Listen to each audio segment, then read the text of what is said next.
Hello everyone, today's topic of this video is Singapore job market.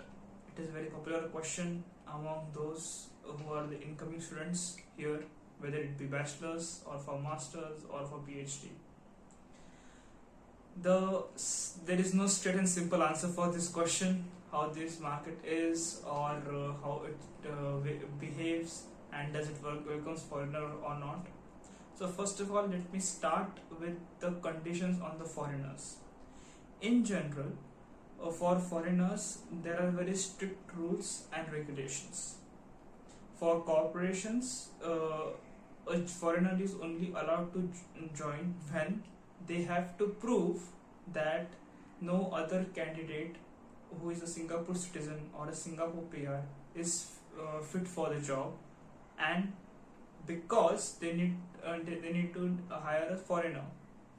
So when those conditions met, then only they hire you in all kinds of jobs in Singapore. But it becomes more worse for the IT industry.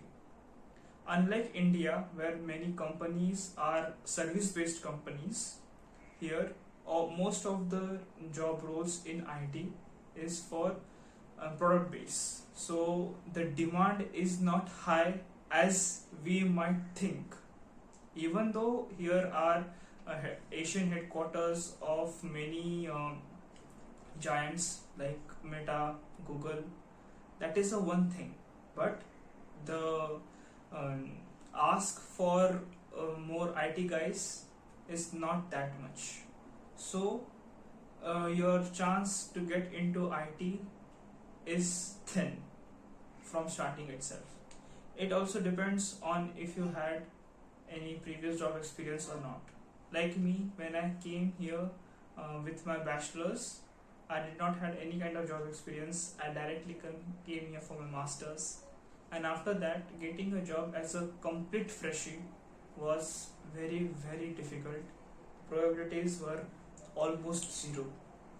But with those who have some job experience of 1 or 2 years, they might get some little edge over others, but even for them it is very tough. I will give you some examples of how tough it was and how tough it is.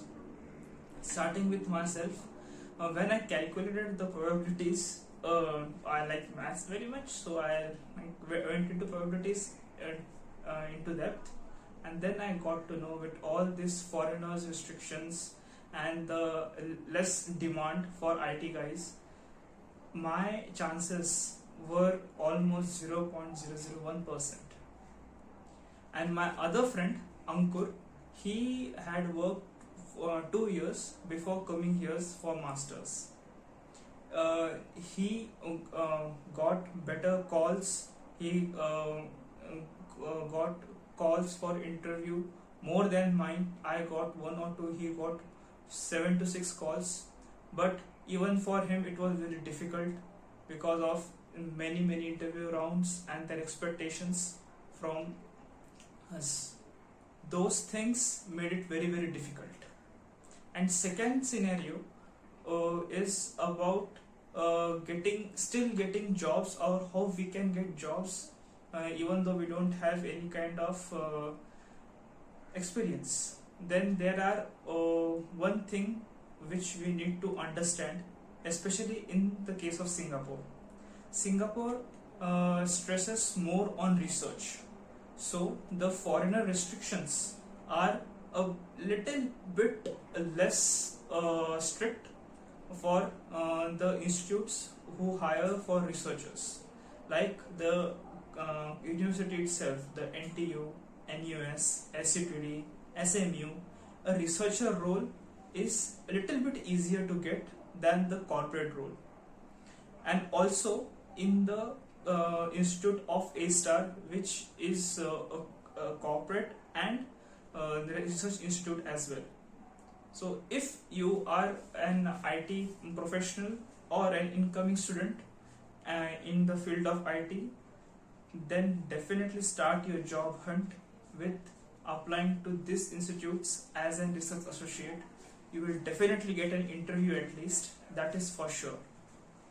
Now talking about non-tech guys or non-IT guys, for those guys it is a little bit easier, as the demands in those sectors is much higher because the supply is very low.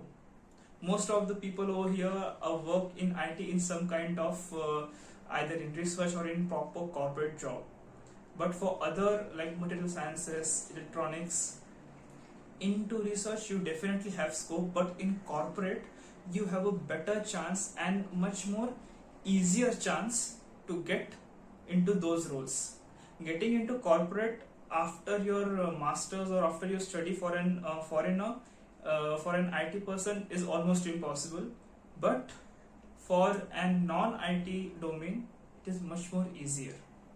So what I would say from my experience is, if you are an IT guy from an IT domain and you are looking a job in Singapore, then first, if you are interested in research, then first go for these research institutes like NTU, NUS and A-Star.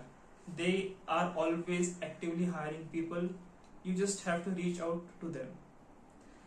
And for non-IT guys, the usual way, the LinkedIn cold messaging works a long way than the emails. And there you have it, my experience and my knowledge about the job market. So IT guys, it's a little bit tough for you. Now let me share you my journey of getting a job over here. After I graduated in the month of July 2025, it had been already 3 months I have been looking actively for jobs, and my profile was, I did not have any kind of previous job experience, not even a single internship. I was a literal bookworm who used to only study and no other things. So that was a very big drawback in my profile. And then a few months more passed by. It was very difficult as to manage the expenses, and one day there was this opportunity through one of the clubs in the university at NTU. It was to arrange some kind of seminar and need to look after the visiting professor.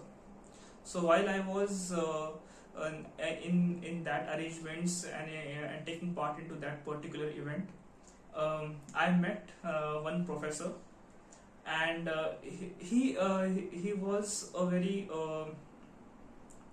calm person, and like any other elder in India, he asked me, what are you doing these days? A very calm and humble note he asked.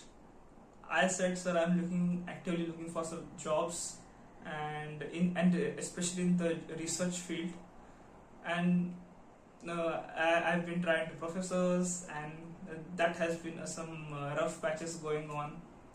So this is my day-to-day doing. Then he said, like after the seminar, you come and meet me. So when the seminar got over, I went to meet him in his office. Then he introduced me to his postdoc. Basically, he was the person who took care of many things in the research group of the professor, who was responsible and kind of a managerial role kind of thing, but not technically. So and then when I interacted with him, he said that, okay, send me your resume, and let's see what we can do. Then after seeing a resume, after a week, I got a reply from him. He said, these are the 2 research papers, you go and study them, and next week we will have a discussion on it. I thought it was a discussion, so I went in these kind of regular clothes, nothing much more fancy, simple t-shirt and jeans, nothing much. And then I discovered and actually came to notice that it was an interview actually, because he said it so casually, I did not even understood that point. So then we had this discussion, hour-long discussion about my thoughts about the research papers and what I think, what I could have done better, or what things are still lacking might be, what things are astonishingly awesome. All these discussions went on for an hour. And end of the discussion, I asked him that will there be some other round of the interview which professor will be taking or something like that. He said that let's see, but professor will get back to you soon. Then after a week, I got some emails from my professor and asking about my degree certificate, my mark sheets, even my bachelor's mark sheets. After sending them, and after almost 2 weeks times, or almost a month, the mail came saying that after discussing with my postdoc, we have decided to move forward with you. And first of all, I was not able to comprehend that what was written into the mail. I was so much astonished, surprised, and all the feelings were coming at once. And then I realized, okay, I might have secured the job. But then also the visa thing, I have heard many stories about US visa, UK visa, maybe they are not giving it, and what will happen and what not. But as the time went on, and finally on 20 September, I got my visa, the employment pass, the e-pass in Singapore, which is valid for typically from 2 to 3 years. And on 24 September, it was my first day of joining. So from my graduation day on 26 July to September 2026, so 2025, on 24th, the date, it was my first day. And that too, I was much more excited because I was able to secure a job into such great university, NTU, which is a highly ranked, and that too as a job of research engineer. It was a very big thing for me, for my family.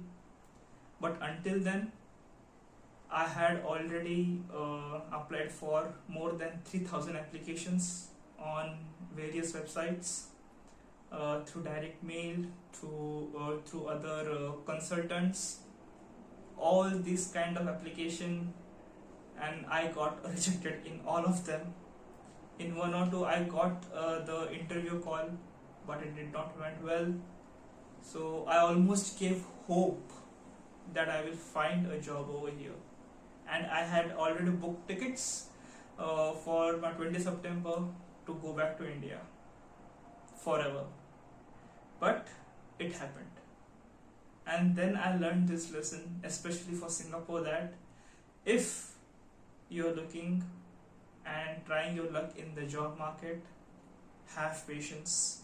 Have patience and try everywhere you can, and you will definitely find something. The similar kind of story is with one of my other friends, Shiva. He had to wait for 8 months to get his offer letter. So what happened is, he told that he will go back to India and search jobs from them. Honestly, I thought maybe he is giving up, but his determination was on next level. He tried many interviews, many tests. Nothing was coming through. But then one LinkedIn cold message got a reply, and then got a job offer. So always keep trying. LinkedIn cold messaging works, at least for Singapore market. And yeah, this is all from the video.